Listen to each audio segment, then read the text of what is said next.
Welcome to Toffee TV. It is the Club Call phone in. It's me and it's John Blaine. And we're here to listen to whatever you want to talk about, basically. And what we want to do is encourage, once again, you to give us a call, because that is the point of the Club Call. That's the best bit. Well, that's the best bit, listening to other people. You listen to us all the time. Drone on. We want to hear you from wherever you are in the world. It's dead easy. Go on Toffee TV Premier, click the link at the top, and you can call us from anywhere in the world on a phone, on a laptop, on a iPad, or other tablets that are available. Anything, basically. Just stick a pair of earphones in and have a chat with us, because that's all it is, just having a chat with us. Yeah, whatever you want to talk about. If it's your memories of Bill Kenwright, if it's obviously looking forward to the game on Sunday, if it's looking back to the Merseyside derby, if it's to talk about the 12-point deduction that the Premier League want us to have. Anything. Rubbish. Give us 20. Well, let's start with that. Sodom. Let's start with that. The Telegraph have ran a story today which needed 3 journalists. Why did it need 3 journalists? Oh, I've not read the article. I've seen the tweet. The guy tweeted as well, didn't he? Yeah. Apparently he needed 3 journalists. I don't know why, Maybe to go through a bin each. Didn't the article... Sorry, you've read it, you're right? Have you read Part of it. Okay. Did it say the Premier League recommend a 12-point deduction? I think because the guy's tweet said they've demanded one. Yeah, demanded. It's an independent commission, isn't it, guys? Isn't the clue in the name? It's all shock, horror stuff, isn't it? Yeah. But ultimately... But the headlines are written by AI, so that's what you get, right? But I can't remember who the guy was on Twitter, but he expressed it quite rationally, which is just think of it like a court case. Yeah. The Premier League or the prosecution, and where the Suburbia guy. That's him. Yeah. He's a good guy. He talks a lot of sense. Needs more followers. I'm not sure he's fussed, but he does, because he talks a lot of sense. But yeah, go on, Ped. What do you want to talk about? So that what you're giving me for the 12 points? So no, but you were right there, because what you were saying is it is Citizens of Suburbia. There it is. Yeah, that's the guy. So I've just retweeted him. So if you want to follow someone who talks sense, go follow. But essentially, what he was saying was in his post, and he's right. The way you've got to look at this, and the way it's different from traditional punishments or the traditional cases, is the Premier League are no longer, the judge, the jury, and the executioner, which is the way they've normally been, hasn't it? Executioner, yeah. Well, no, they're not, are they? They're just the lawyer now. They are, or the prosecution. They're the prosecution. They're the prosecution. They're the prosecution. But they will execute the result as recommended by the KC. We are the defendant, and the independent commission are the judge, or the judges. Yeah, and yeah. Spot on. Both will present, and the independent commission will come back with their findings, and then they will lay down the punishment. And basically, any punishment available to them, isn't it, really? Any punishment from the lowest to... So what the Premier League is saying is they want the maximum punishment. Well, the maximum punishment is expulsion from the league. Yeah. So they don't want the maximum, do they? Yeah, there are different punishments. There's punishments. Do you know what they can do? Go on. They can do suspend us from playing matches, a points deduction, recommend to the board that league matches be replayed. Don't forget, this is not for our commission. This is for any commission. Any commission, yeah. So if Jurgen had got what he wanted, they might have said replay that Spurs game, right? But what we suffered was a lot worse, wasn't it? Anyway, recommend to the board that the league expels them. Right, so you're so bad and naughty, we want to throw you out altogether, right? Order compensation, which is an interesting one. Council will refuse the registration of players, so that's your classic transfer ban. A conditional punishment, that's a different way of saying a suspended sentence, right? Get us to pay costs, whatever that means, depends, And then anything else they see fit. Yeah. So in other words, the commission has unlimited powers, fundamentally, to recommend punishments that will presumably be executed by the league itself, but the chances of the league hearing what the KC or the commissioners concluded, and not doing it must be very, very, very, very, very, very, very, very recurring, small. So yeah, and we'll know what, based on the insight I got given by the club sometime near the end of November, I guess, what the outcome is, right? But we'll all see it as well.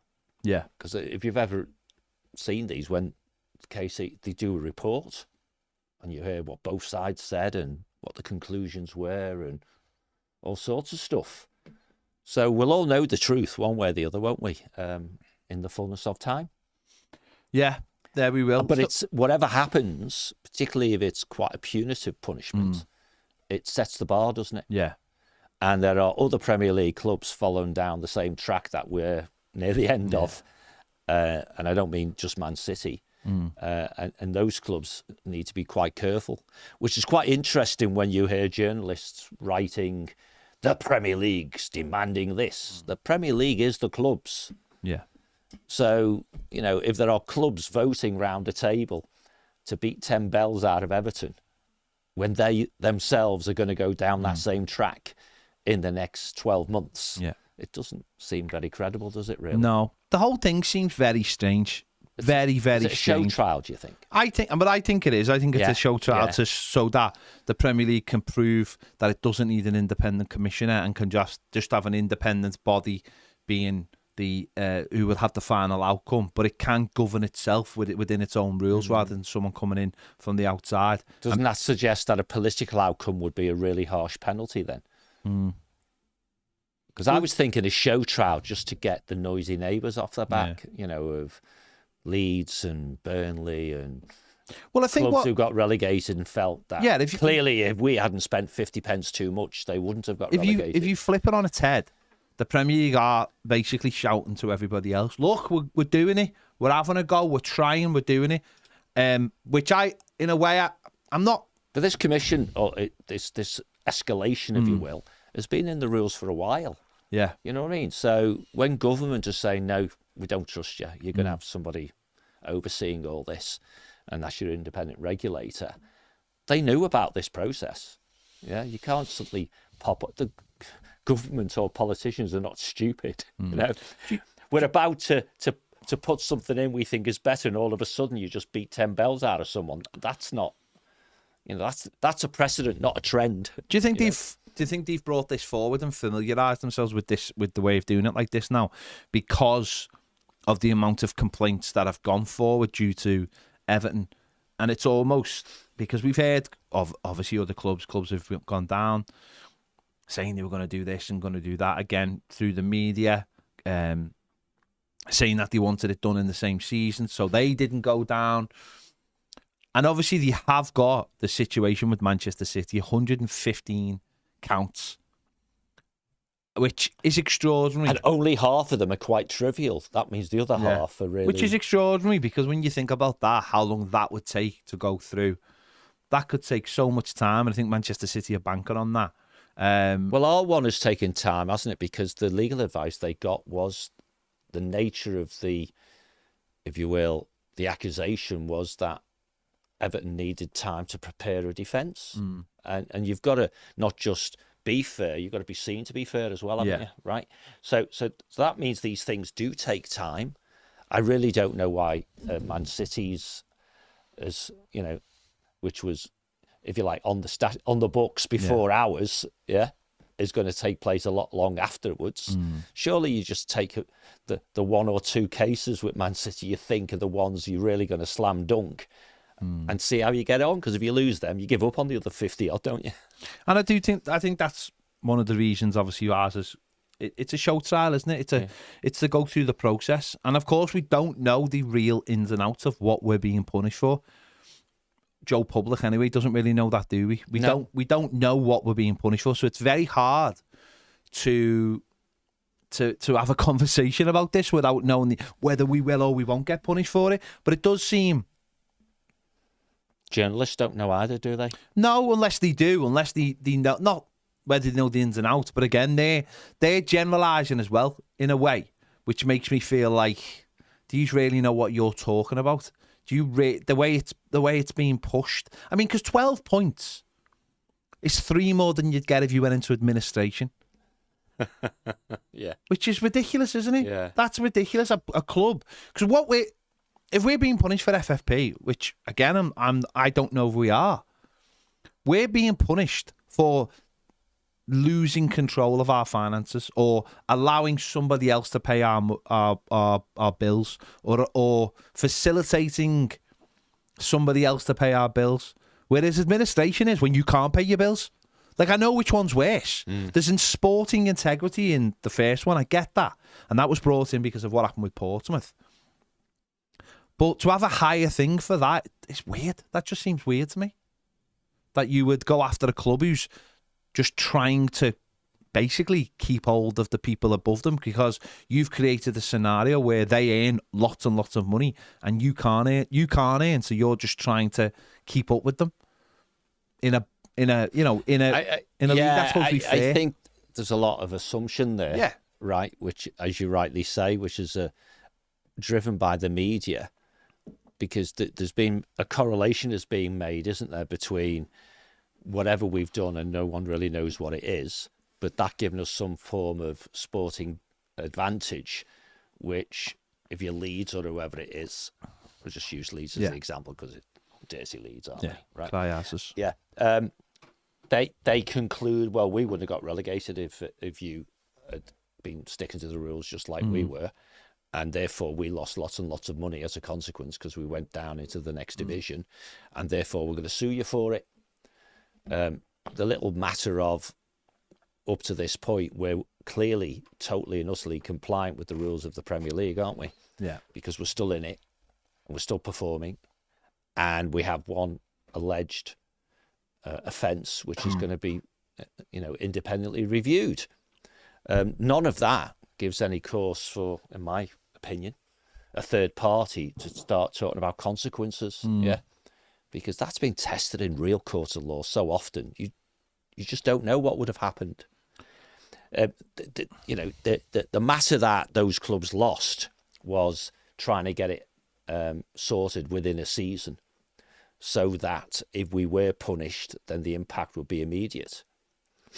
And I do wonder whether kicking the can down the road, as they may have accused, the Premier League of doing, actually results in, if I'm Everton and I do get a 12-point deduction, I want it August the 1st, not Christmas. Yeah, you know what I mean?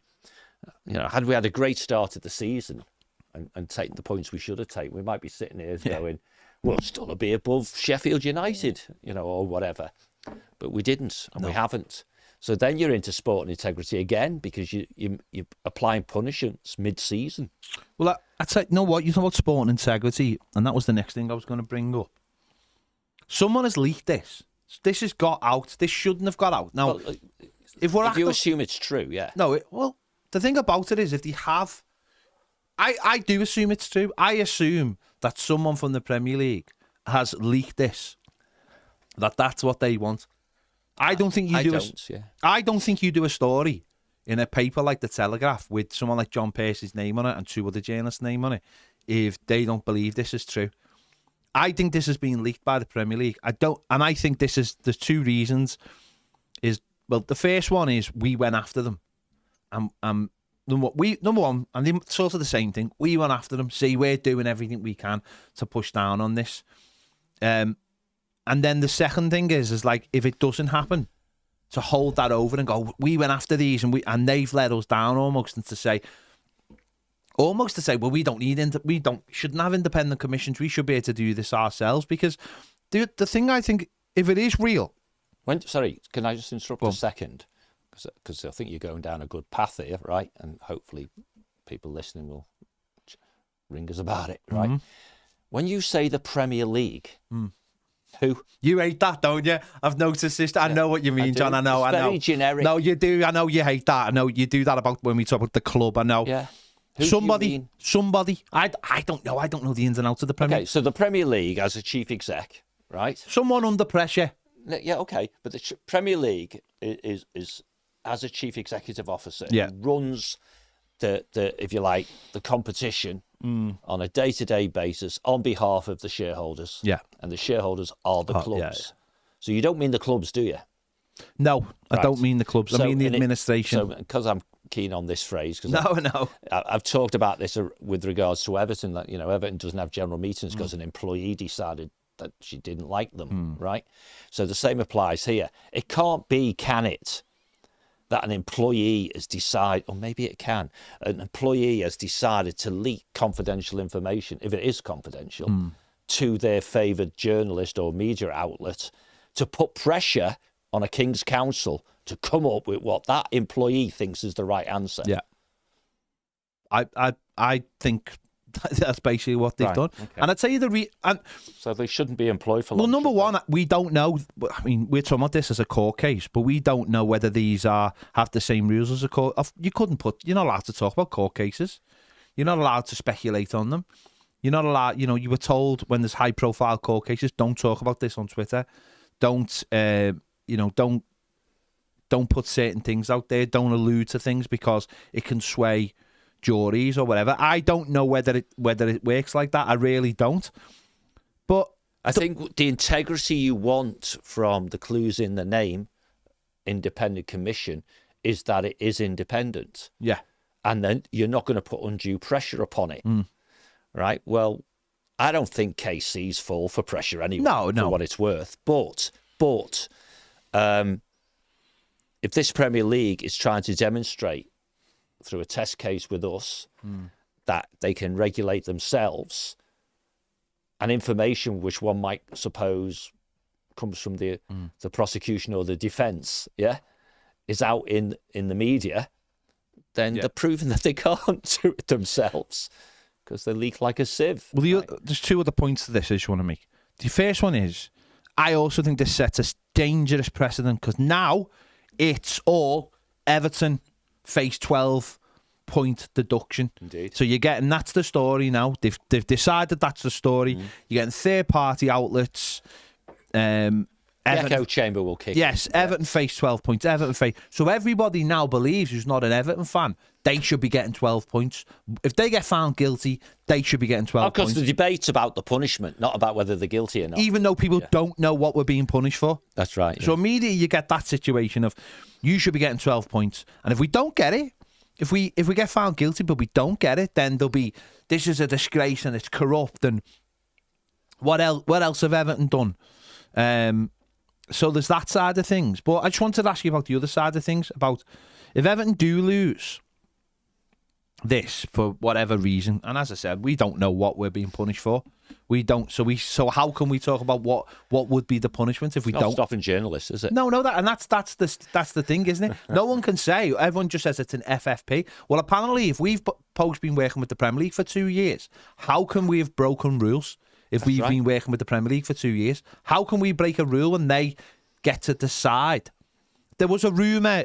I don't know whether it was confirmed or whatever. There was a rumour that had something to do with the stadium, something to do with tax or something. I don't know. Yeah, I've heard that rumour, but I've not seen the source of said rumour. Yeah. So that was a rumour, which maybe that took it away from the Premier League and say, oh, we had nothing to do with that, so therefore we can punish you. And you know what? We've been watching you. Like, how dare you break a rule when we've been watching you and we give you this sleight of hand, you naughty how boys. Dare. And I almost feel like that's got credence to it, where it's like that's got a bit of credibility to it, where it's like, hang on, we've been letting you off here, sort of.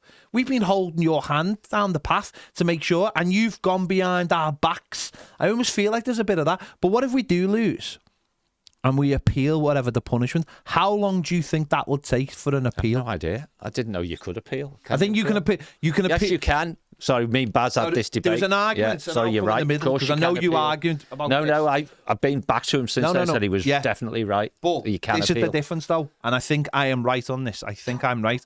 You appeal to that commission. You can't go any further with it. Maybe that's where you can't take it to the European Court of Arbitration. That's the bit I think I thought. You can only in the Premier League. You can only appeal back to them. Yeah, that's what.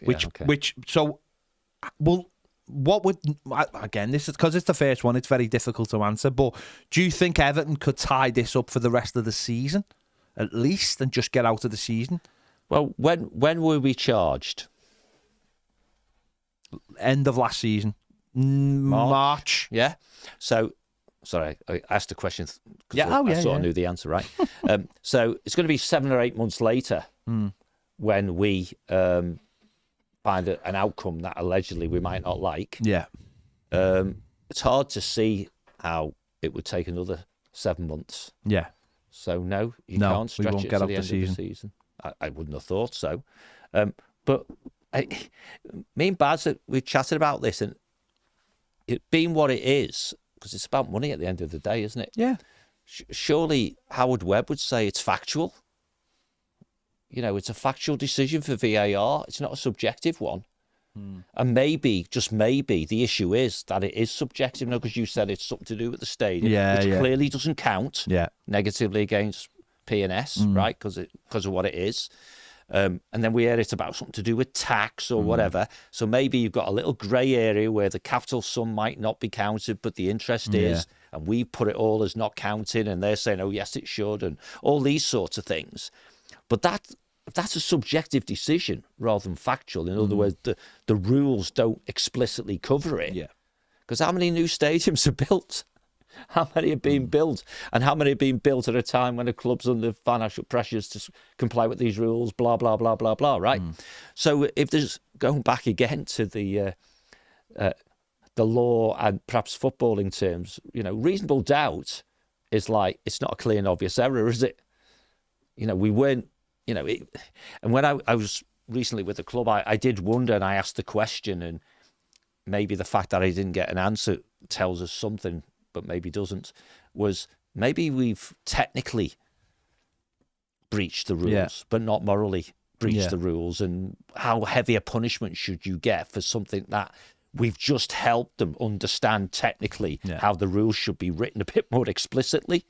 You know, because an independent judge, which is fundamentally what the KC's heading up a commission for, right, is he'll decide, won't he?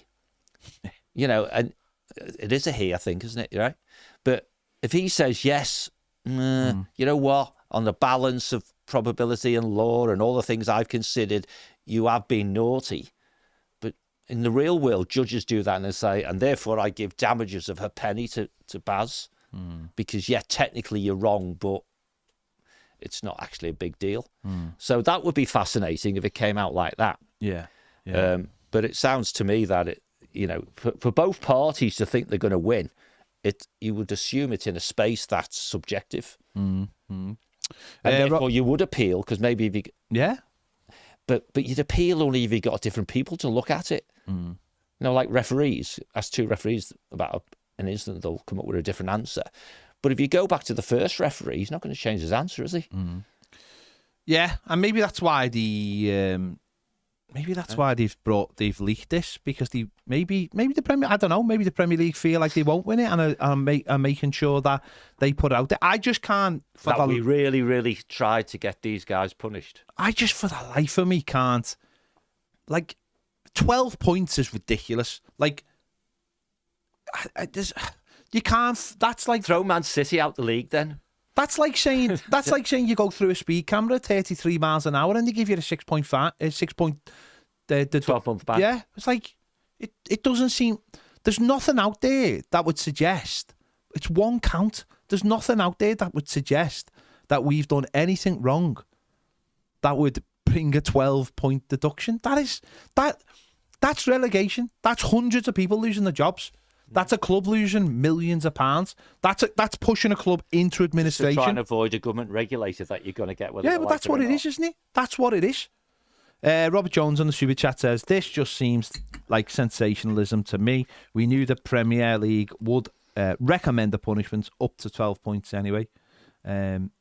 I'll be honest, even if they did, I didn't expect it to get leaked.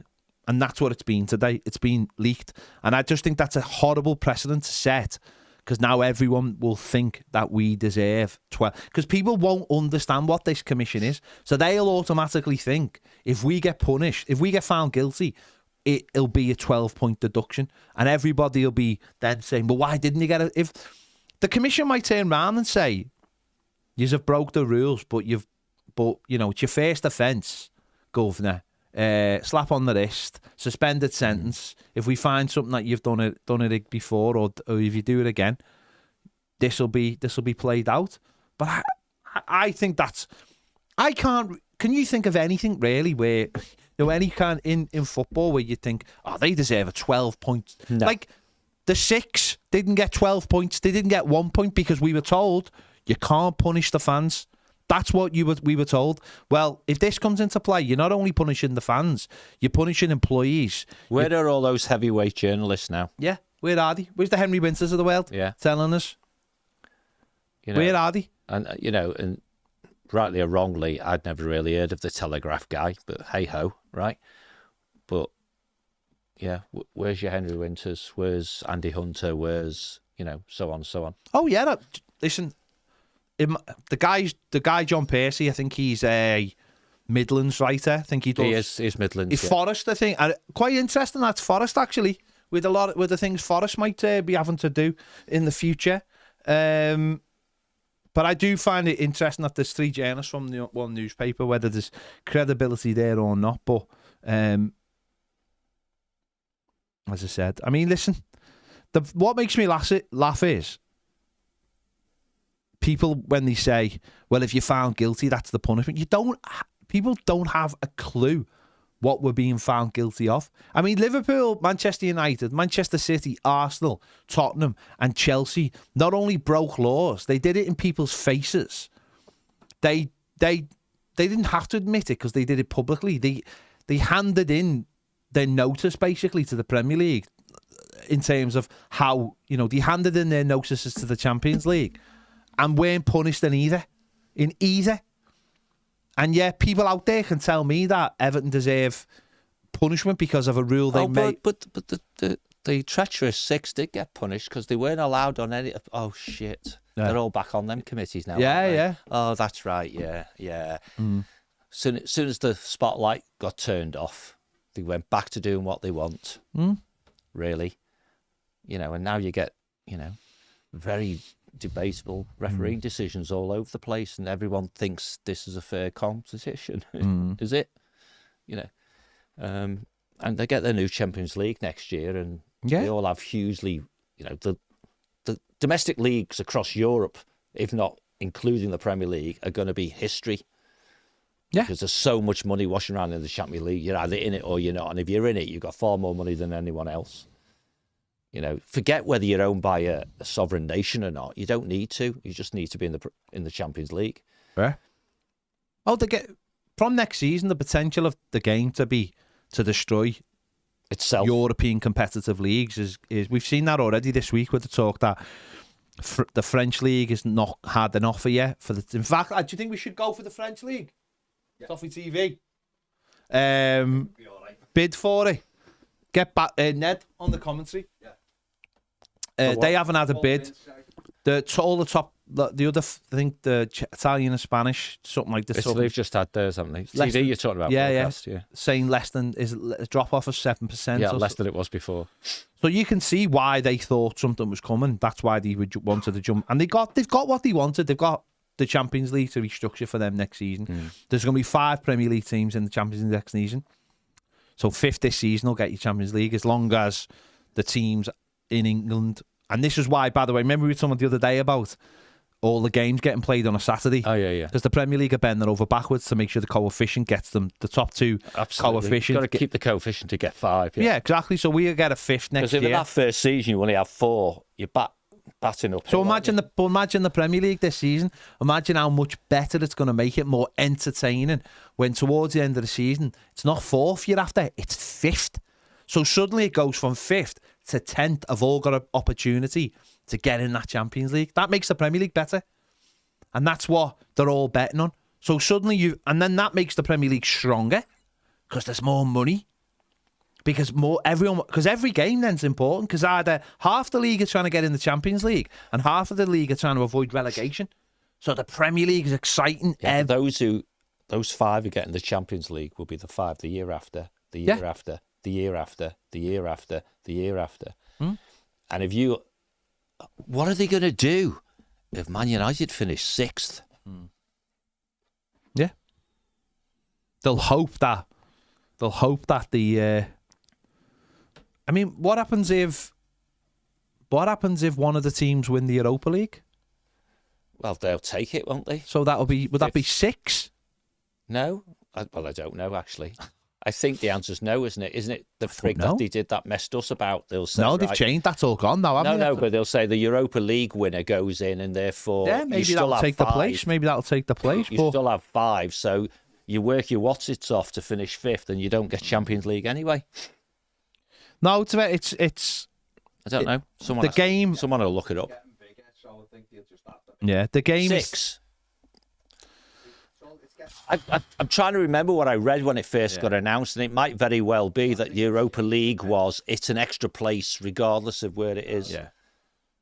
Well, right, we've got a caller. Let's get Rich on, because we finally got a caller. Yeah. You've all woke up. Yeah. Go on, Rich. Ned could have whispered in our ear instead of doing semaphore. Yeah.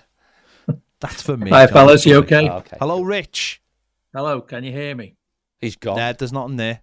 I can hear it. No, I can't hear him. Yeah. Doesn't matter if you can hear him if we can't. Is this all plugged in? Yeah. John, you pulled the lead out. Sorry, John's pulled the lead out. What lead have you got there? Hang on. I've got whatever was on the table after you plugged yourself in. Hang on. Amateur. Me? Cheers. Yeah. Hang on. Wouldn't happen if Ned had set it up. Hang on, I can hear Rich. I apologise. Hang on, Rich, go on, mate. Hang on. That's it. Just pull my head off. I'm all confused. I think we can see clearly on camera, people, that it was Ped who Can you hear him now? buggered it up. No, it's the wires. The wires have all been messed up. Yeah, but I didn't touch wires. I just put things in my ear.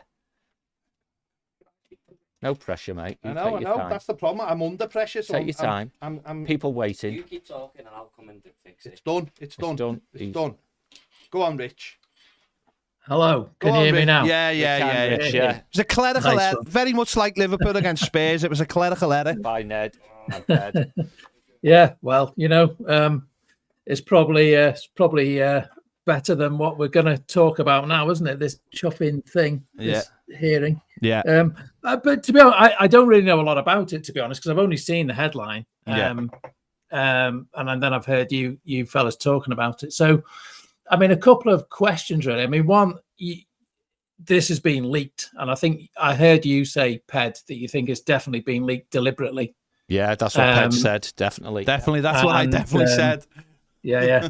So, it's been leaked. It's been leaked to put pressure on whatever. But then the appeal thing. So am I right in thinking that the appeal, there is no appeal apart from back to the same commission? I believe so. I don't think. So would it be the same? Would it be the same judge, or it must be somebody different to that, mustn't it? I mean, now you are getting into it, because this is what's silly about it, is the process has not been explained to Joe Public, and yet it will affect Joe Public.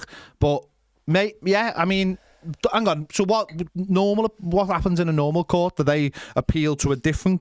Yeah, you go. Unlike if you get jury, sacked at work or something, you can appeal, but it's not the same person that hears the appeal. Yeah, that heard the original thing. Otherwise, it's pointless. Otherwise it's pointless. Yeah. So let's just say that. Yeah. Let's say common sense applies. Yeah. So we could appeal if we get found guilty, but it would be back to the same commission, but with a different panel. Yeah, the second panel, I believe, has got Danny Murphy, Mark Lawrenson, and Graham Souness Jamie on it. Carragher. Yeah. Well, Jamie Carragher would probably come down on our side, but then he'd probably say, well, if I give Everton 12 points, then I can give Man City 157 points. So he's just setting it up for the Man City one, really. Yeah, that's true. Well, the other thing was, I read somewhere, I can't remember where it was now, just like I said, I've only seen really the headline, but I saw one of the comments just briefly that was about, this thing of Leeds and Leicester and Burnley still planning to sue us. Yeah. Is that right? Is that still being reported? Go on, John. I've not seen the reports for a while, but the last time it was reported, at least one of those clubs denied they'd said anything. So it seems to be journalists having a free hit. But ultimately, if we as a football club are complying with what the Premier League says, if any of those clubs have a gripe, it's with the Premier League. It's not with us, right? Yeah. And people in glass houses should definitely not throw stones. And at least some of those clubs are in a very, very precarious glass house. So they need to be careful. I mean, because I mean, that was one of the things I've been thinking really about this whole thing is, you know, it's all very well to come after Everton. And, you know, frankly, it's all been a bit of a crap show with Moshiri, and we know that. And, you know, you don't need to be any kind of financial expert to see why we're in the mess we're in. You know, the whole thing has just been really, really, really badly run for a long time. But we cannot be the only Premier League club on the edge we're not. Of the rules. Oh, so, absolutely, we're not. You know, so if they set a precedent with us now, and they find us guilty, then there'll be a lot of other clubs, you know, either worried or, you know, trying to sweep a load of stuff under the carpet or whatever they do, to try and not be in the same position as us. So, I mean, it can't be in anybody's interest for there to be a really serious punishment, you know, like 12 points, even 6 points, you know, I mean, for a first offence, for you know, a potential breach of the rules that was, you know, like you said, Jonathan, just now, it's like subjective. You know, it's not really a clear-cut case of yes, you've definitely done this. It seems to be a more subjective thing. So there can't be in anybody's interest really to you know, to really hammer us if we are found guilty. Yeah, I think there's a couple of they're good points, by the way. I think there's two things there. And one of them is a precedent, the other one isn't, in my view, but it's just the way I think. If we are found guilty, that shouldn't be a precedent because it should be fact-based. Yeah, it should be on every single... It's offside. You're either offside or you're not. You either broke the rules or you didn't, right? The other thing, though, which is your point, which I think is the most relevant part anyway, is the precedent is that all the punishments are basically subjective in the sense of the commission decides what the punishment is. Now, clearly, in the report that the KC produces, he'll explain what the punishment is, if indeed there is one, and why it is what it is. Yeah. But that's the precedent, and you're quite right.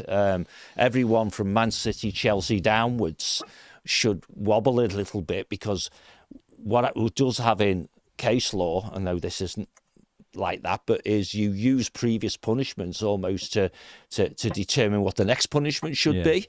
So the natural conclusion would be, let's take this Armageddon scenario occurs and describe it the way you did. If we get a 12-point points deduction for one offence, how many will City get for 60? Yeah. A lot. Yeah. If you only get if City are 90% innocent and 10% guilty, so only 10 of their cases stand up, they've still got 10 times the number of transgressions that we have. Now, we know that law often isn't cumulative. You know, they might just get done for breaking the rules, not for breaking the rules 10 times, or 60 or 100 and whatever it is, 15 or something. But yes, absolutely, it sets a precedent. And if you talk about throwing around, you know, we'll sue people, you know, we've been there before, I think, as a football club where rules have existed. We've been punished and then no one else has ever been punished for them ever again. And that's not because the crime stopped getting performed, because players still dive to this day, right? And Nias is the only guy still, I think, who ever got punished for it. So it is crap, really, that there's politics in play here. And they're having a go at a club that they think they can get away with it. Exactly. I think that's right, John. I think they kind of see Everton as some kind of soft target, really. You know, and whether it's to test out the process, you know, before they get to the Man City one, whether it's because they think that they can send some sort of signal. I don't really know what the motivation is. I don't believe at all it's any kind of great moral crusade to uphold the profit and sustainability rules of the Premier League. I think that there are other motivations, and like you've been saying, it just kind of adds to the whole idea that really the Premier League and football governing bodies in general are totally corrupt. Yeah.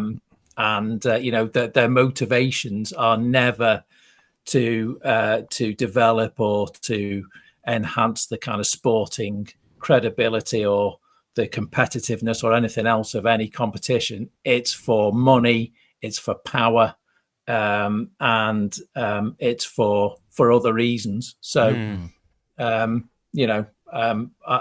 pretty cynical about the whole thing, to be honest. Well, you and me both, and the cynicism is probably founded on the basis that no one tells us what's actually going on, right? And I've said it about 5 times already. We'll all see the report of the KC, but it'll be after the event, right?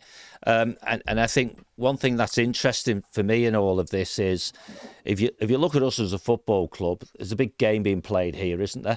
If you walked into the Royal Library building tomorrow and said, you know what, lads, this commission thing we're running, it's taking too long. Why don't you just plead guilty? We'll give you a suspended transfer ban and we can all get on with our lives. Everton would probably take that, I would imagine. Yeah, of course they would. And of course, technically, they've admitted guilt, even if they thought they were innocent. I think right now, if it is indeed the Premier League who are leaking stuff, which certainly Ped thinks they are, I think right? they are. Then I think Everton have to double down and say, you know what, we're innocent. Yeah.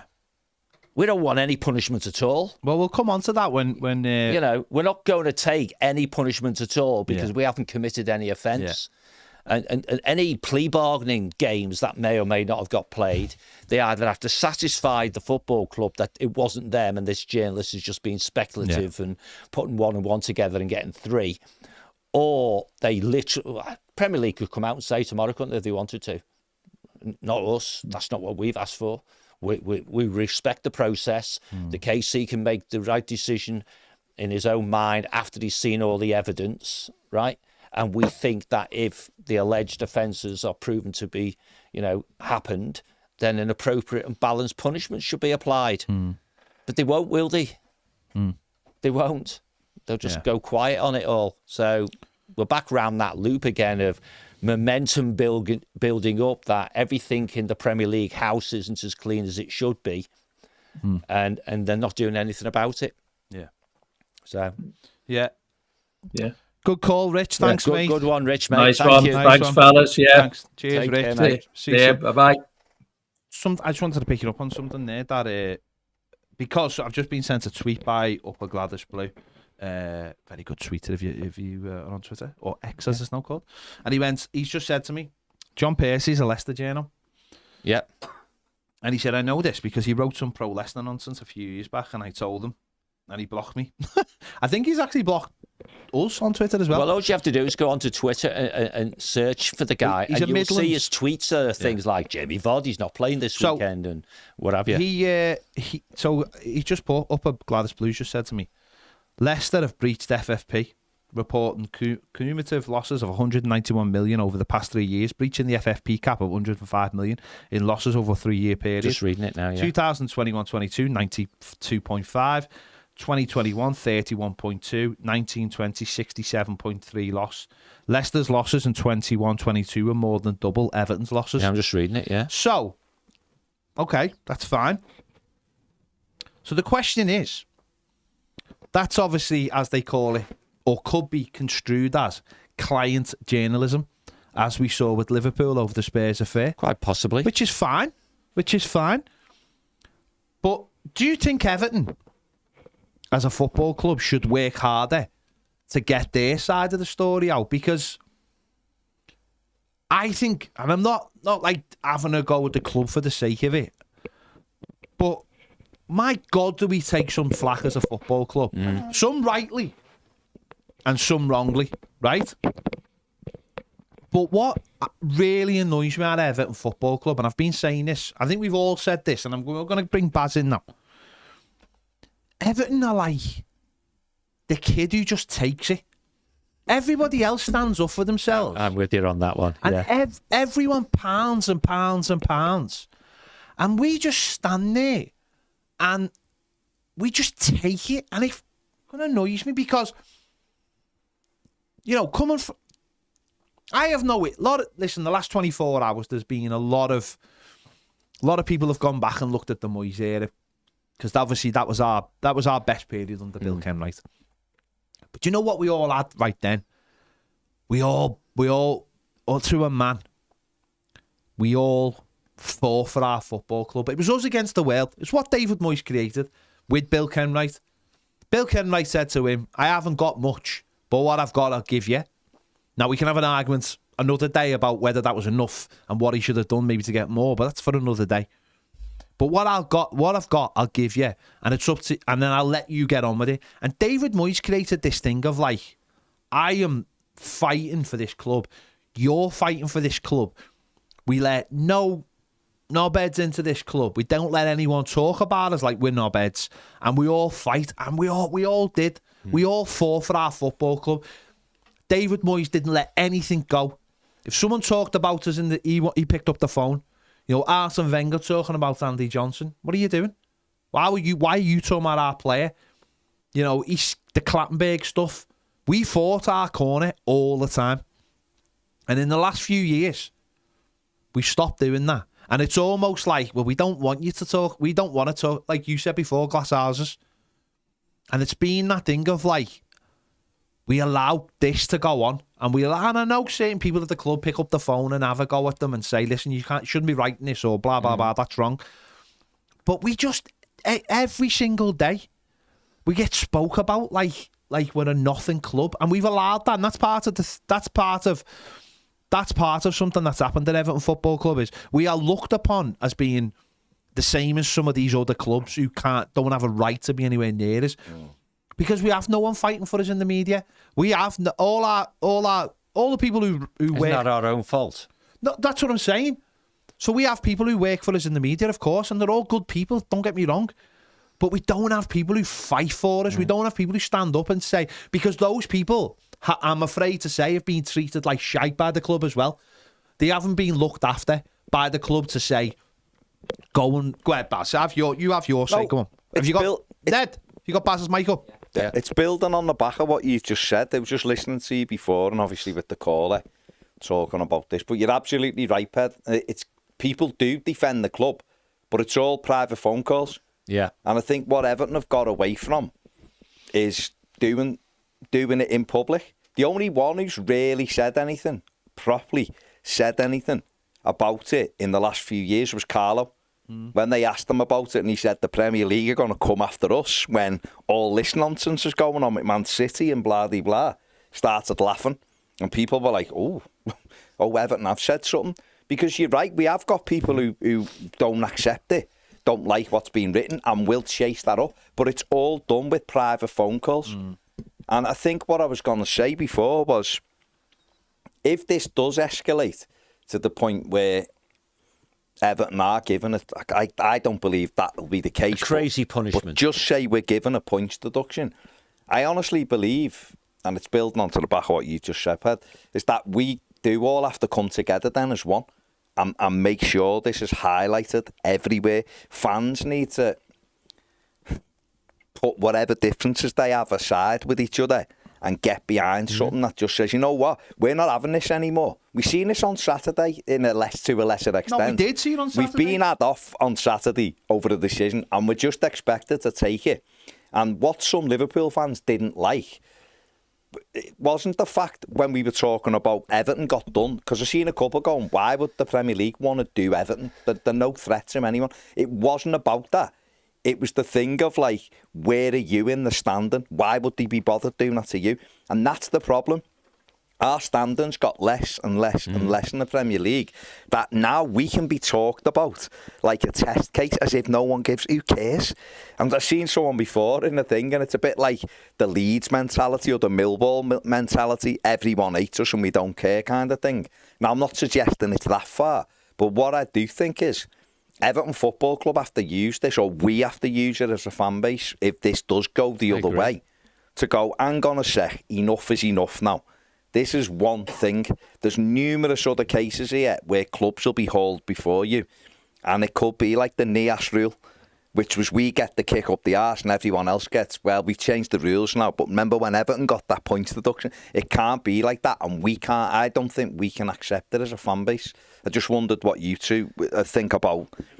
How do we go about that? Is it, and I don't like petitions, but is it something like that where you actually try to get stuff newsworthy and kind of like all come together as a collective to go, honestly, right now, we're coming towards the end of our tether with this nonsense? What do you think about that? My view, and I had lunch today with Steve Carlisle and Barry Hancock's, and we talked about this. And I suppose I'll try and just repeat what I said to those guys, which is politely put, if we feel that, for want of a phrase, that this is out of order, so the process better look squeaky clean, it better look, that we have been naughty boys, it better look that the punishment fits the crime, blah, blah, blah. And if it's all those things, then we just have to suck it up and think, why the bloody hell did our football club think that we hadn't broke any rules, right? But as it looks, and as you said before, Ped, there's already a bit of games playing going on about briefing favoured media. It just so happens it's a guy whose club might want to be the beneficiaries of what go, and so on and so on and so forth. Then we go in two-footed, mate. There's no warning. You just go in with everything you've got. And this fan base, if nothing else, when it's riled and when it's all pulling in the same direction, is pretty much unstoppable, right? If our own football club and our own past board of directors thought they had it hard, that was when a modest amount of the fan base were coming after them. It wasn't all together, was it? No. And if it was all together, football without fans is nothing, right? We heard that when the treacherous shit, right? I'm not even calling it at 6. The treacherous shit, right, got away with blue murder. He did. And even your Gary Nevilles of this world, he's given up. He never mentions it really, right? Carragher doesn't mention it really. Yeah, he'll have a go Man City, but that's his red hat saying that, isn't it, right? But they're going to screw this game of ours up to the point where it's nothing but a West End show. It really is. It's WWE, as you had your joke, you may have been closer to truth than anything, right? The outcomes are preordained. It's all about entertainment. And what's your problem? The grounds are full. If you play for the right clubs. The grounds are full and the television viewers are great. But one night, almost imperceptibly, a light goes on in everyone's brains and it all stops. Everybody goes, it's not real. It's not real, No, it's not. And the man in the rowing boat gets to the end of the horizon. It turns out to be a bloody big, canvas wall. We've allowed We've allowed this to go on though for too long, and I understand why. And sorry, this is above what's happening to us. This is football getting messed about with. Of course it is.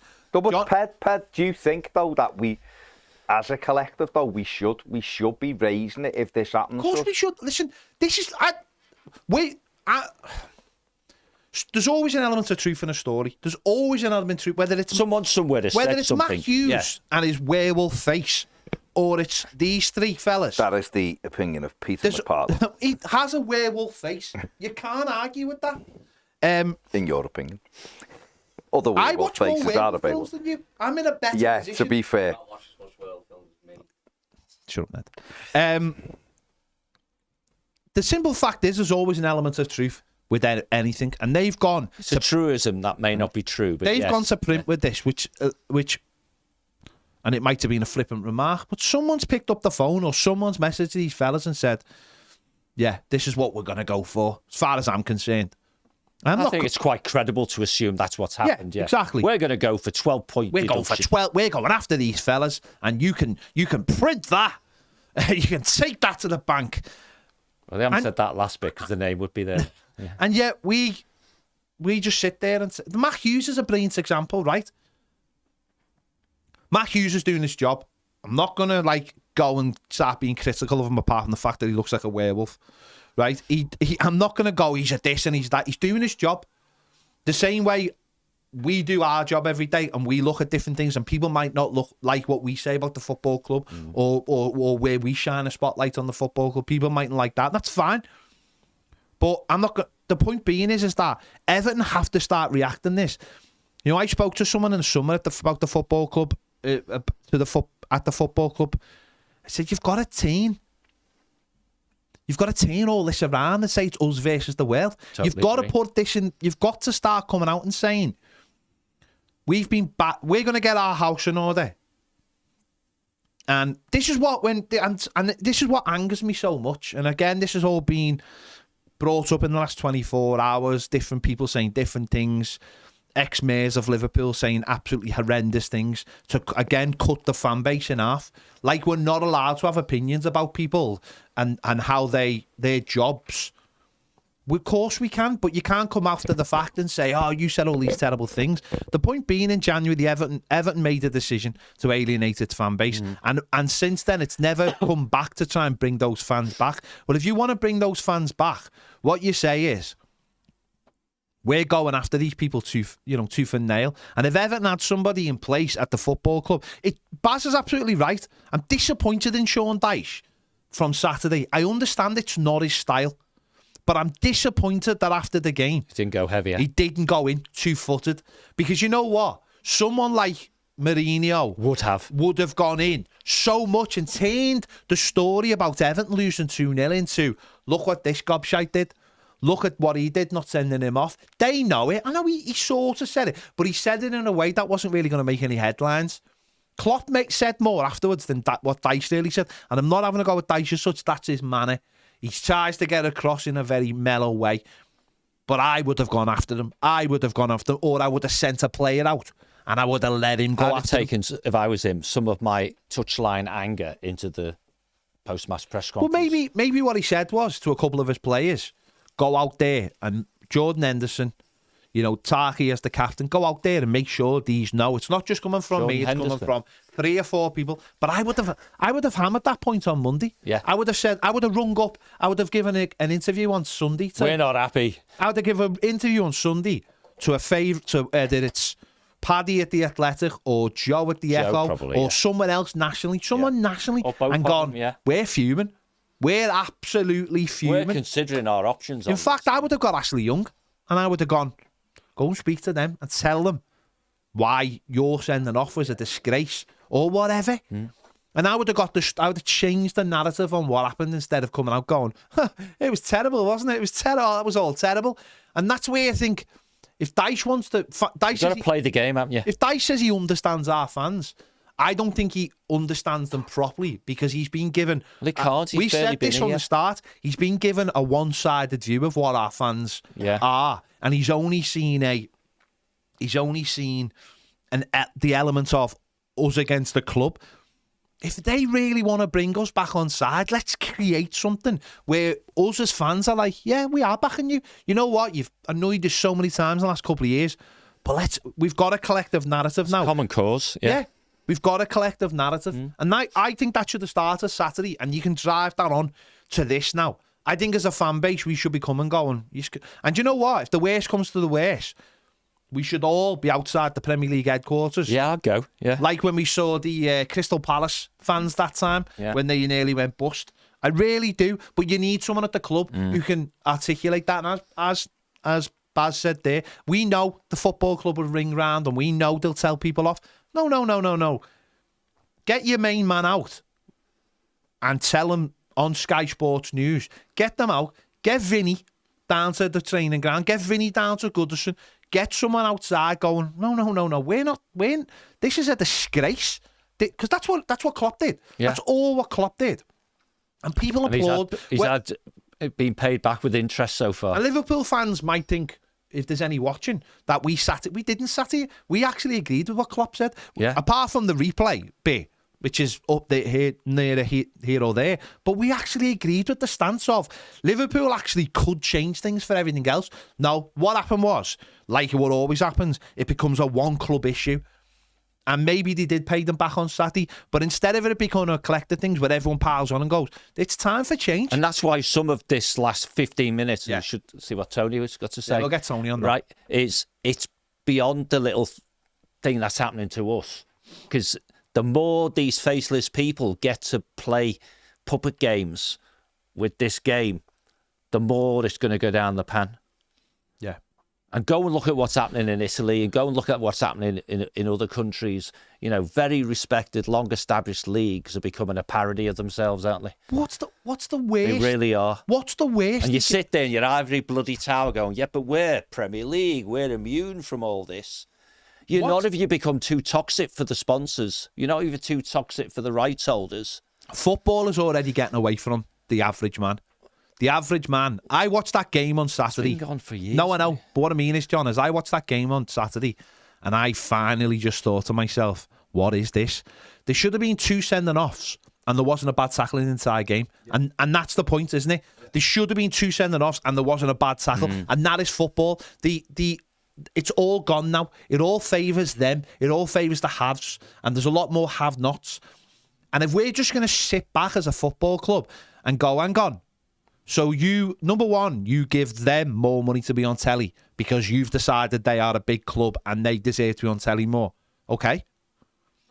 And so now you're making the rules different so that we can't even... I know we can't trust referees either, but you've got a system in place which is supposed to even it out. The 14 can't even keep together. No, I know. Because it's like the clubs coming after Everton, right, are all in the 14. Yeah. None of them are going after Man City because they're part of the haves. They all have this deluded view that one day I'll be one of the haves, so I better not accept the apple cart. It's the what you call it. It's mad. It's why people haven't got a pot to piss in vote bloody Tories because they keep on telling they're going to have this amazing lifestyle and they're not. Tomorrow. You're never going to that. You ought, let's have a tax cut for the rich. And why does that benefit me? Because you might win the lottery, my friend. Oh, yeah. And I don't want anyone to take the money off me. It's never going to happen. And if you do win it, you'll be all right. So while we control Ped's let's get Tony on. Let's get Tony on, yeah. Let me just check it. It's fine. John, I run me fastest 5K last night, mate. I'm flying. Yeah. Go on, Tony from Chattanooga, which is the best name place to pronounce. Oh, we've had Tony on before, haven't we? Hey, you guys there? Whoa, yeah, that was really loud. Yeah, go on, mate. Do I sound loud or you guys sound loud? It's just the volume. It's just the volume. Ned's the volume's jacked today. It's like you're very vibrant, Tony. Yeah, go on, mate. Just glad Ashley Young got suspended.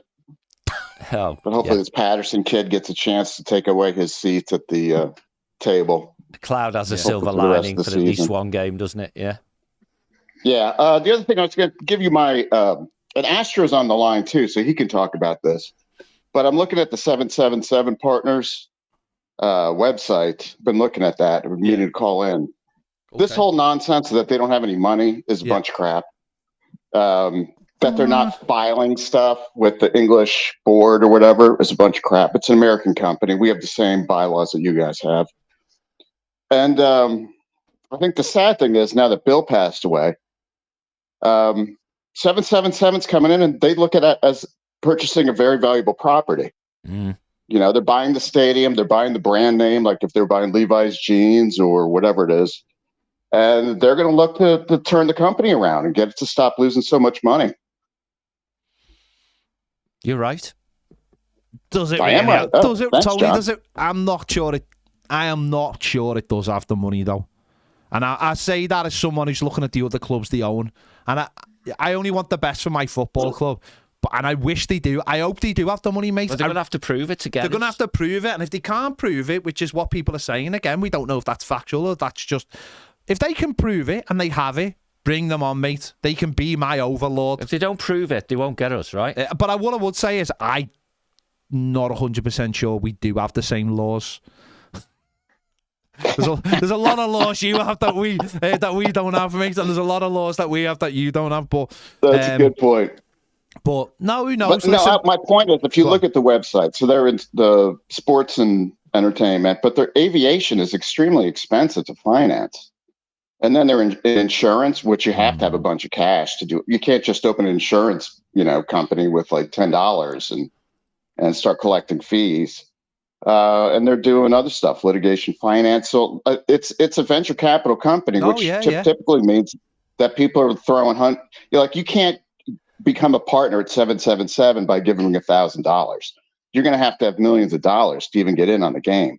Oh, yeah. And so I think everything's going to go through, but I'm a little concerned that they're when they take over, they're going to start looking at Everton Football Club, and they'll go, well, we got these other clubs, and how many people do they have in this area, and how many people they have in that area, and they may start to, oh, they're going to cut the fat. Well, we don't need the marketing team anymore, and we don't need the scouts. We've got our own scouts. So I think they would probably reduce like the back office staff maybe by 50% over the next 3 years. Start bringing in, they just start doing, they're not going to do the accounting in Liverpool. They're going to do it in South Florida, using their own software, having their own people. Yeah. Well, what I would say is, and don't get me wrong, they probably will cut the fat, and John will come in on this now because he'll tell me exactly what's going to happen. But is there more of a case that maybe they might reduce the people at other clubs? Because you've got this Premier League club. They're supposed to be top of the tree. Is it might be a case, John, that they go to some of the other clubs and go, actually, we're going to use Everton's whatever to do this, or or you know what I mean? I do know what you mean. Well, I would say that they're going to keep the top performers. So wherever they are, they're going to keep the top performers. If some of them are at Everton, they'll keep the top. Yeah, absolutely. And that's exactly what I was going to say. You're quite right, my friend, because whoever's got the nearest to best practice, or if they're all best practice, whoever does it at the lowest cost, that's where it'll happen. Yeah. And all right, guys, I got to go because the volume's so low. So I'm gonna go back to YouTube and watch you guys on YouTube. All right, cheers, Tony. Okay, mate, take care, Toad. Cheers. Come on, Ned. Which way is it? We get deafened, or Tony can't hear us? He couldn't hear us, he said, Ned. All right, Ned. Fine. So go on. But yeah, absolutely. Clearly, if you've got a multi-club thing, there's going to be functions and processes that are common, and Tony called them, the administrative back office type stuff. Why would you have accountants everywhere, right? Or why would you have call center staff everywhere, and so on and so forth? Now, to my mind, it would be what's going to be most interesting is not what they're going to do, but when they're going to do it. Yeah. Because these are things that you do very quickly if you actually have the capacity and the resources in place already. And if you talk about what is the value allegedly in a multi-club group, it is those economies of scale. And they talk about moving their experience and the stuff they've learned from running multiple clubs to run this club better than it was being run before. Yeah. Now, I think that is borderline credible, right? Borderline meaning, well, you haven't been doing this very long, so you may be a bit of overselling what you're saying, but the principle stands true. Yeah. That, and he talked about scouting networks.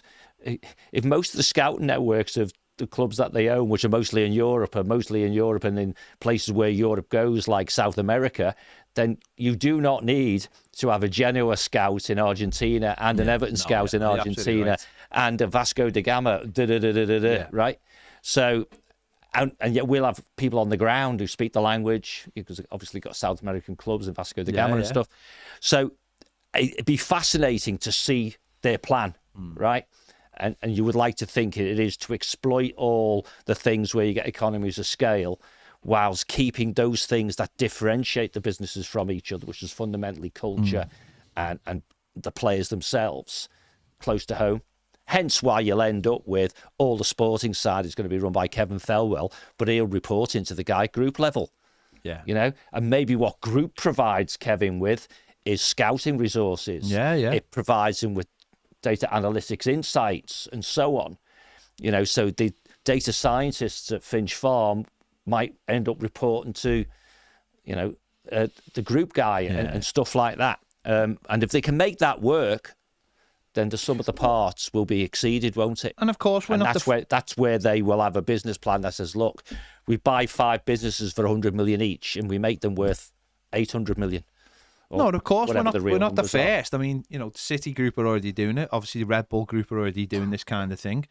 If they've got boots on the ground already in these different parts of the world, especially where they've got clubs, then we don't need them, and it is an expense. You can, Everton, you maybe other people don't see it. We see it all the time from different people. Everton have let go of this scout, and they've brought in this scout, and they've gone to this club to get this scout, and you're like, well, if you've got scouts already in the place and they're good at their jobs and they understand the load, then why wouldn't you employ them anyway? I mean, that just makes sense. Common sense, yeah. Yeah, it's common sense, isn't it? And of course, we can't share the major assets. We're not going to have a medical. We're not going to share like a medical team. No. You know, we might share information, but I can't imagine saying like marketing teams. They would be. You're going to have a marketing team because it's going to be massively stretched, isn't it? It's got to cover 6 or 7 or 8 clubs. So you might have a marketing team maybe which is over individual marketing teams, which mightn't be as big. Yeah, strategy is set at a group level, right? Because what will they be marketing? Will they be marketing Everton or will they be marketing 777 Football Group? Yeah, and to some degree, it's the latter, isn't it? Not the former. But I mean, companies do this all the time. Yeah. There are multinational companies. Just think of that as like multi-club. Yeah. You know, so you might have a global marketing director, but you're still going to have a marketing person in England. Coca-Cola needs to have different things for different places, doesn't it? Different languages, different. Just talked about the law being different in the UK to the US, right? So you've got to have experts locally, but there are economies of scale and economies of knowledge that I used to call it my day job, where you can stretch your resources in a manner that allows you to get more bang for your buck. Yeah, no, absolutely. Just referring to they're not feeder clubs, by the way. These clubs are not they're not feeder clubs for us. No, these are individual clubs that will share. Not just I'm not talking about 777 as such, but the City group. I know they do have Man City's the main one. We all know that. But if you're everybody else, you're not feeding up to Manchester City. They're not. If they see talent, they're going to take it. But it's creating a global network, isn't it? It's a global network of for someone like City. It diversifies their money as well, doesn't it? It spreads their money around nice. And we're seeing Girona second in the league, at the moment. You know, Red Bull. Listen, I don't know what the end game is for Red Bull. Is it to get Salzburg all the best players? Well, it has worked like that. They might look at it and say, could we eventually buy a Premier League team? And it all worked that way. I don't know what their end game is, but they also have a racing team and they're diversifying there. Ultimately, it's to spread the brand, isn't it, all over the world? Yeah. It's ultimately to make you want to buy more cans of Red Bull. Of course it is. It's to get the That's why they're different, yeah. Yeah, it's to get the advertising on shirts all over the world. And eventually they will want, you would imagine, a Premier League team. And maybe at the moment that doesn't fit their business model because of how expensive they are. At the moment, they've got a team in Brazil, they've got a team in India, in MLS, they've got a team in Austria, they've got a team in Germany. Eventually they will want a Premier League team because that's where the most money is. So I don't see it as it's not feeder clubs. We're not going to go into 777 if it happens and suddenly demand players from all these different teams. In fact, it might work where we start loaning our players out instead of going to Oxford, instead of going to Plymouth or whatever it else. We're sending them to other 777 to play in the clubs. Champions League. To play, could end up in the Champions League, and then they come back to us, and we know that they've been to a place which has got a shared mentality. And we're all pulling in the same direction. I don't know. You'd like if they make the model work, then if players are moved around, so you imagine an Everton player for whatever reason ends up playing in Italy, and maybe, as we said, in the Champions League. But when he's there, enough stuff's familiar, because of the way they do things, that it makes it easier for you, really. And therefore, if you can, and that's where I think Philippe Auclair is right when we did the interview with him about he's concerned about multi-club groups because of sporting integrity and the fact that you could move players around. You know, what can you foresee? I'm making it up, right? That come January time, Champions League will have stopped by then, wouldn't it? Right, for this little rest, and let's say Genoa have got to the knockout stage. And Everton are solidly mid-table in the Premier League, not going to get relegated, not get into Europe, and all of a sudden, our two best players go to Genoa on loan. But we've seen this with the Pozzos. That's what I mean. Who won with Watford. Yeah. They just moved their players around. Exactly right. And that's where Philip will say, well, you're starting to mess about with sporting integrity. No, you're right. And again, we've seen this with Bournemouth and Lorient. Yeah. You know, Lorient's best player was available. Few people come in for him. Bournemouth just went and bought. They did the old. What was his name? We bought. Was it Remington or whatever? No, I loved it so much. I bought the company. Oh yeah, Remington. Yeah. That, you know, it's the same thing. He went and just went. Well, if I can't bid for the player, I'll just buy the club and then I'll sell him back to me, and no one else can have him. And yeah, there is a bit of that going around. And But that's what happens when lots of people, well, not lots of people, there's only a certain amount of money in the world and everyone's got it. It won't be long before Mr. Amazon and Mr.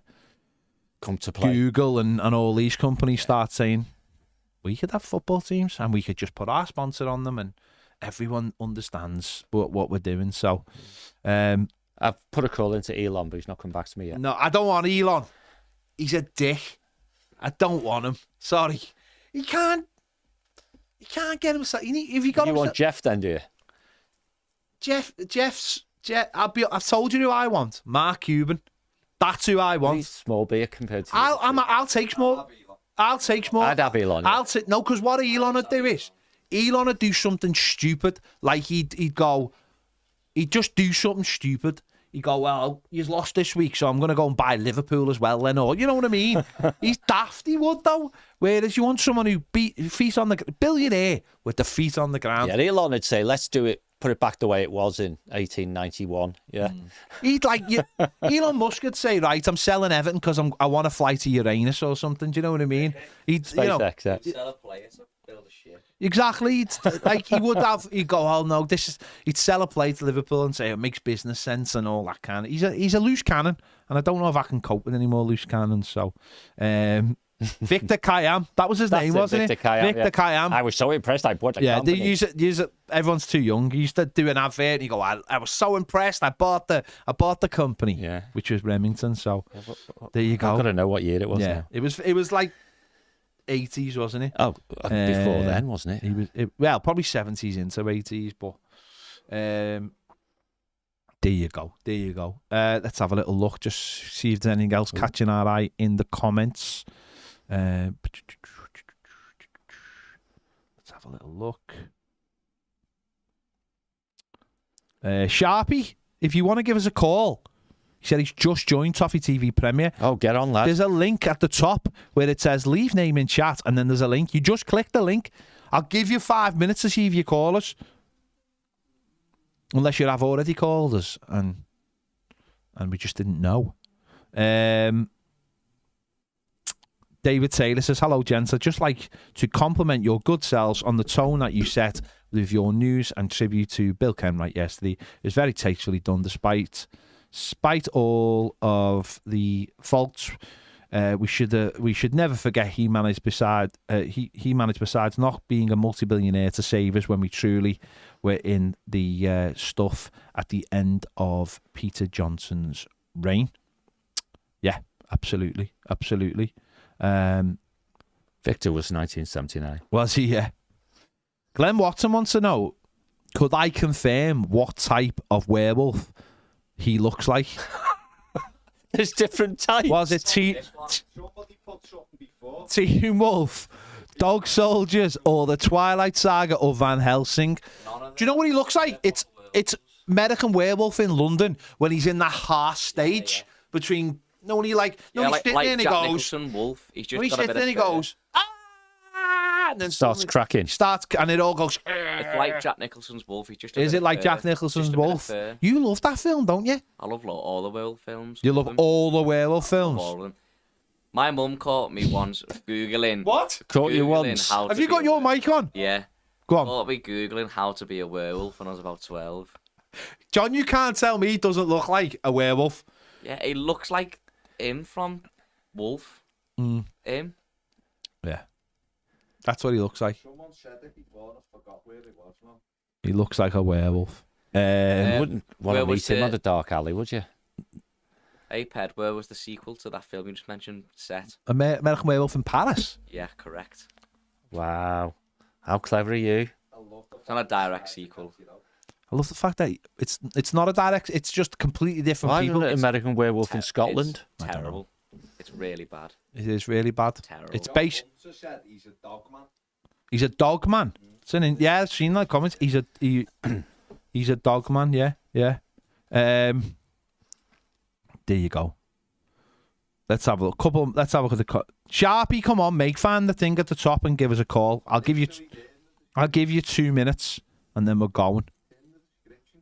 Come on, Sharpie. He's poor. He's put this one. Then join the room with camera, but you won't be on camera. I mean, you did say that 45 minutes ago. So let's have a look. Like the kid of Jumanji, yeah, where he turns into a monkey. Come on, let's talk about something other than werewolves. Go on, John. I Give don't us know. something to talk about quickly then before we go. Well, Bazos keeps the cogs well oiled. I don't know. What do you think about Jamie Carragher's tweet? Is it good that someone high profile, regardless of the City angle, is it good that he has said, hang on, if you're doing this to Everton, what are you going to do to City then? Yeah, I think it is good. And we need more of that, don't We do. We need more We do. high-profile people. Where are you, Gary Neville? That's what I say. No, I think that's fundamental to everything, isn't it? I think it's the voices from outside that again, going back to what we were talking about. I think you need voices defending you from the outside. Yeah. Something that someone's not about the club. You hear that a lot. You hear that sort of a lot in terms of different things that happen around the world, whatever it is. You need more than just the people who are involved in it. You need outside voices who've got nothing involved, who've got nothing to do with it, saying this isn't right. It's not right. Yeah. This isn't right, and someone should stand up for these people because it could happen to us. I've said this loads. Football clubs think about themselves far too much rather than other people. Like every time there's an FA Cup final and it's being played at a stupid time or the ticket allocation, and those clubs moan and no one else backs them. So the following year when it's somebody else, it happens again and it happens again. We, as football fans and as football clubs, we should be more united in this. And maybe everyone's just united against Everton. But maybe, people should be looking from the outside. And of course, Jamie Carragher is looking at it with his Liverpool hat on. Well, he's Evertonian though. Yeah, but he is looking at it. Yeah, but he's looking at it with he's looking at it with his Liverpool hat on, so he can say it to say, well, I'm looking at it because it's Man City, and what are they going to be punished with?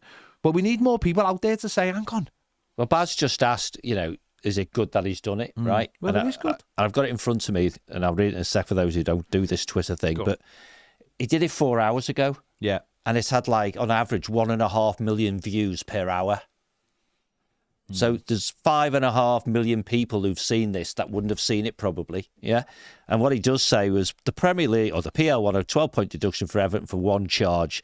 Man City are going to end up in the National League North if the PL get their way. Unbelievable, the amount of stories that comes out about Everton's situation, but Man City's, which has 114 more charges and has gone on for much longer, has gone very quiet. And he actually was replying to Mr. Percy's thing about demand and all this one, yeah.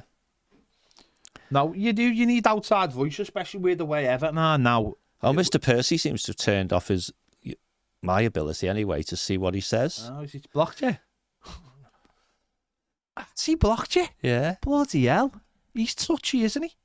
Very much. I didn't even tweet anything about the thing him. about it Maybe is, he's though, watched the show. I hope he has. Yeah. We need more people because, and this goes back to what we were saying before, our presence in the national media is non-existent because that's what we've allowed. Yeah. We haven't encouraged stuff, and we also haven't puffed our chest out. So we're in no man's land. We're in a position. A journalist told me years ago, people don't write stories about Everton because there's nothing to write. Now there is stuff to write, but it's all negative. Yeah. Because Everton don't create scenarios because we don't win anything. They don't create positive news stories. It's all, for a long time, it was all about the charity. But we don't, we're so, it was such weird, because we don't, what's weird about our club is, we don't use our own media, as in the club media. We let people like Mashiri go to national radio stations instead of coming to us. Yeah. And then push the narrative that way. We don't have presence in national media because the people like anyone who's on national TV, like, I don't know, Jags did on Saturday. He did not at one time say, certainly at our time, why wasn't their player booked? He stuck to the. You know what? Ex-Everton players stick out like a sore thumb for being very well balanced, don't they? Yeah, because they know they can't get on, because they know they can't survive on their Everton credentials. Yeah. They have to. Leon Osman's the same.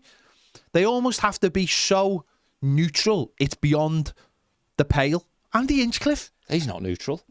No, but yeah, he hates it because it's almost like the only way I'm going to get on is you.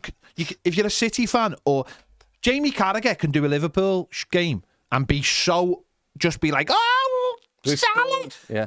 Neville's the same. Oh my God, United have scored with high pitch, and no one ever goes, this is a disgrace. You shouldn't do your games. You should do someone else's because you're so biased. It's unbelievable. And yet, if an Everton person was to go on Sky or go on the BBC and become that biased, people just go, can't have him on. You've got to be beige. And that's where we find ourselves in the media. We don't have client media because we should have treated them better then. And because I'm watching Louis Saha before on Sky, and he's talking, and it's like, he's talking we Manchester United, and then they asked about Bill Kennedy. He was like, yeah, but it was like a little tiny thing, and it was like Everton are an afterthought because he knows they have to be an afterthought because he ain't going to get anywhere, is he? He's there as a ex-Man United he's player. There as an ex-Man United, and they all have to be like that. And what happens is, and this is the flip side of it, the other people then won't say anything negative about us as a club because then they know they have to rely on us as a football club. So it's a very unique thing. And the only middle ground that we've seen recently is Alan Stubbs, who will stick his head above and say, these are a joke. But then... About the club. But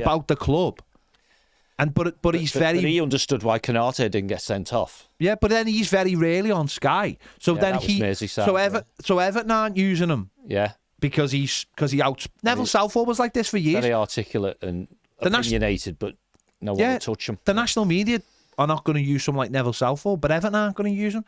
So of course he sees then his potential earnings drop. So you understand on one hand why people won't say anything about the club because they get all this. They're getting they're living because of the club, whether it be the tours, after dinner speaking, they don't want to upset anybody. And I understand that as well. So you've got this weird thing of, on one hand, national media, Everton people, beige, never say anything about them. And the ones who are coming out fighting your side are Jamie Carragher. He's the only one in the national... And people go, and when they say to us, why'd you have him on the channel? It's like, number one, because he's one of the biggest pundits in the country. True. But he is actually one of the only people who fights for us. I seen a brilliant piece about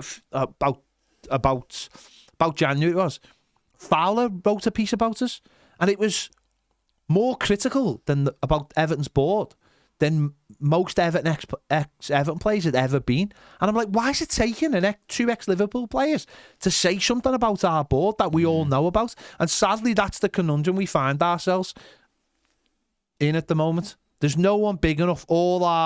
Anyone with any kind of credibility is gone now.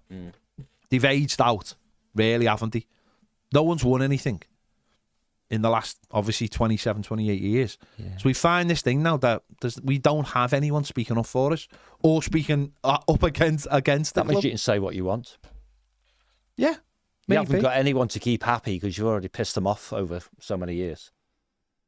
Which spins all the way back to the beginning of, I think, Baz started it. It was in reaction to your passion. Was let's get all the fans on the same side. Yeah, we'll be the voice. We'll be the story.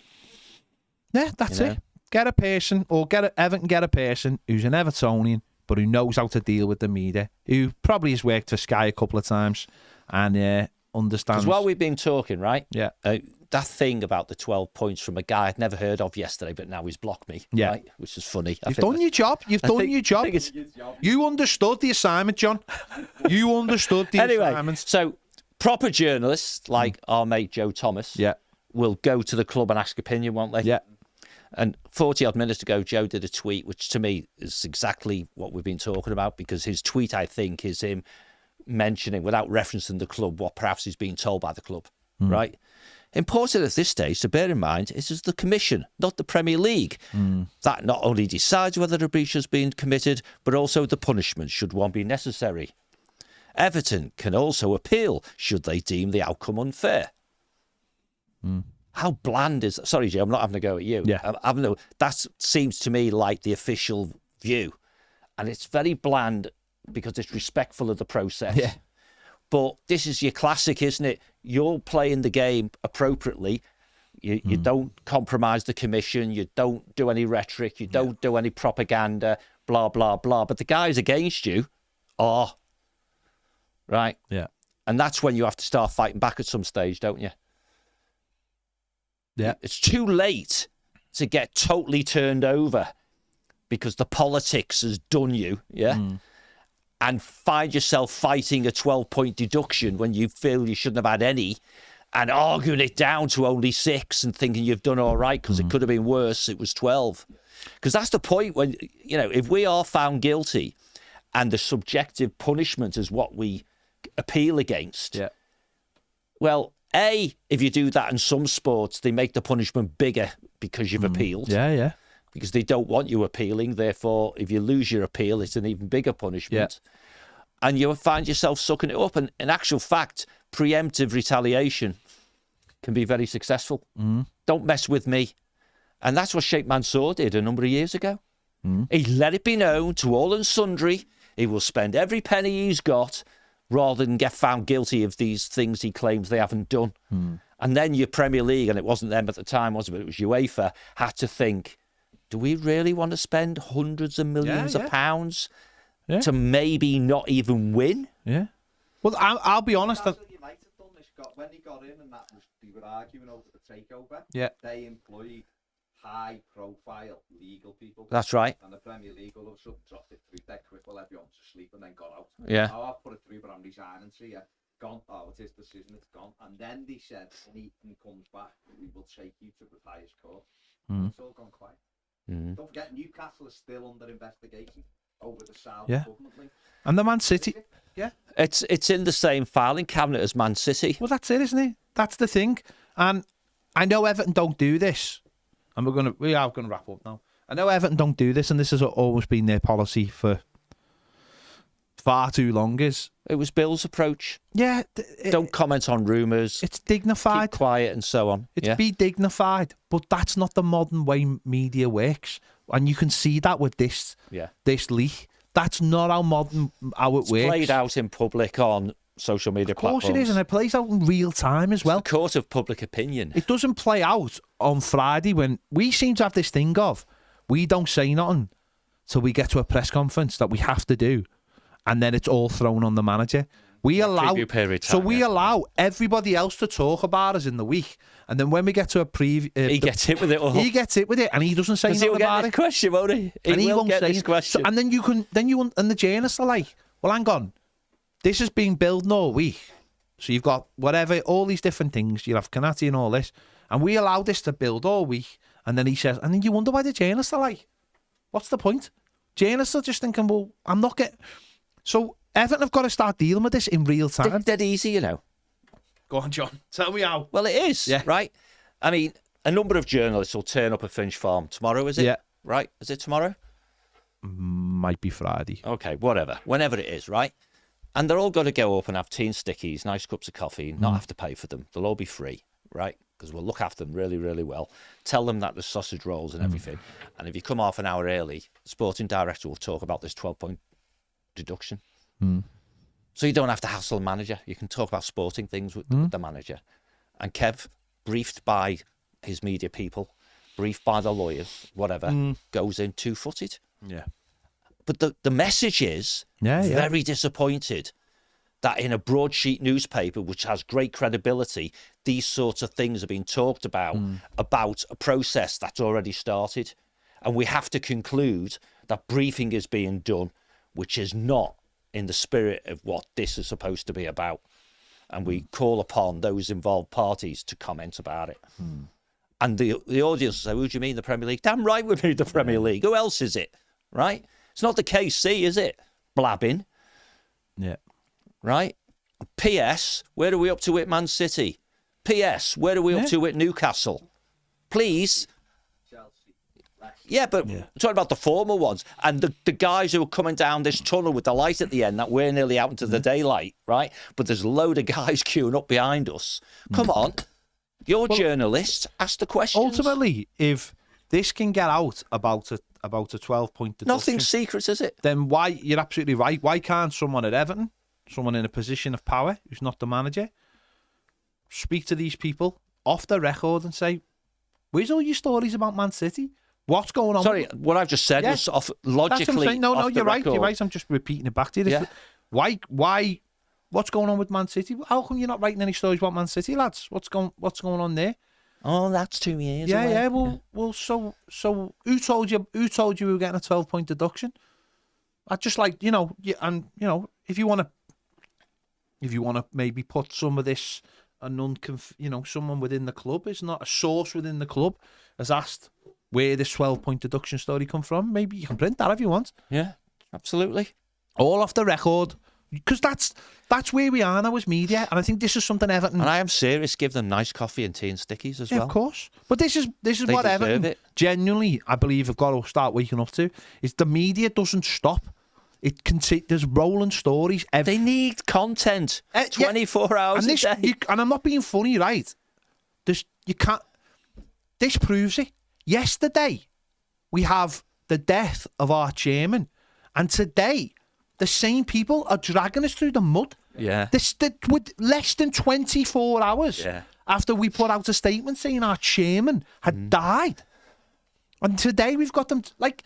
There's no respect period. There's no like respect was the word that popped into my the head. club came out and said we're in mourning, and yet they couldn't wait 24 hours to put a story out saying But Thursday and Friday stories are queued up. They had to do this one today. But there's no respect, and there's not. No, The you're club's right. in a mourning period. Yeah. You could not even respect that, and that's what we're fighting. That's literally what we're fighting. So we've got to start fighting back now. I agree. And start Totally going, no. agree. And that means that something's got to change at the club. The culture's got to change at the club. The nicey approach of, we need the media. You fucking don't need the media. Don't need legacy media. You've got thousands of fans with one of these in their hands, right? Who can do the job for you. And I mean that. Millions. I mean that. Look at the trickies whenever there's a bleeding petition. Baz, it's not even that, mate. It's not even that. Why do you think Saudi Arabia and Qatar does what it does? Yeah. Because what it does is it weaponises fan bases. It weaponises fan bases. So half of Newcastle fans have got Saudi Arabia flags in their bios. Yeah, yeah. Like, with the stuff that goes on in these countries, you've got to weaponise your fan base. And if you ask anyone what sports washing is, that's what it is. Weaponise your fan base. Weaponise your fan base to go after these people. To go, who the fuck are you? Who are these people? Who are you? We're going to weaponise all that, but you haven't, because what our club has done, sadly, is it's turned its fan base against itself. And actually, in January, it weaponised the fan base to go after it. It did. And it's got to learn from that, and it's got to start fighting fire with fire and saying, we've had enough. We're going to back our fans. We're going to tell them exactly how we feel. We're going to do interviews. Look what come out of the podcast with Julia. I listened to Kevin Felwell, and I listened to the manager, and I listened to Seamus, who I didn't need convincing on Seamus. But those two, I thought, his two fellas were fighting for this football club because they're honest. They've been really relaxed in those interviews, and you can tell it means something to them. Give me more of that, mate. The podcast, Felwell and Dyche. Give me more of that. They both come across exceptionally well. And stop being... Let's give them the support day to day. Stop acting like the BBC from the 50s. Oh my God, on tonight's news. You've got to start... We live in a completely different media landscape where we control the narrative as fans and as fan media or independent media or whatever you want to call it. It's been proved. You had a Man United player, ex-Man United player last week saying that the reason why Manchester United in the state they are is because of Mark Goldbridge. Mark Goldbridge must be sitting there going, thank you very much. You have just given me... I mean, it would help if the player himself had any kind of stature. But Mark has more followers than he does. Of course, mate. Mark, more Man United fans will know Mark Goldbridge than Paul Parker. Absolutely.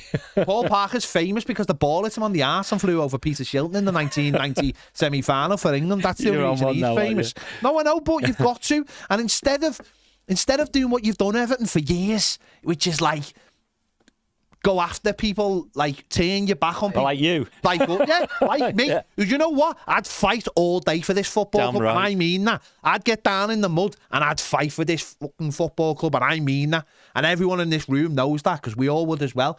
So turn people like me into people who will fight for you, not against you. And the minute you realise that, honestly, that this club can start turning this shit show around of letting these knobheads say what they want about us, because that's what they do every single day. Just turn mine up.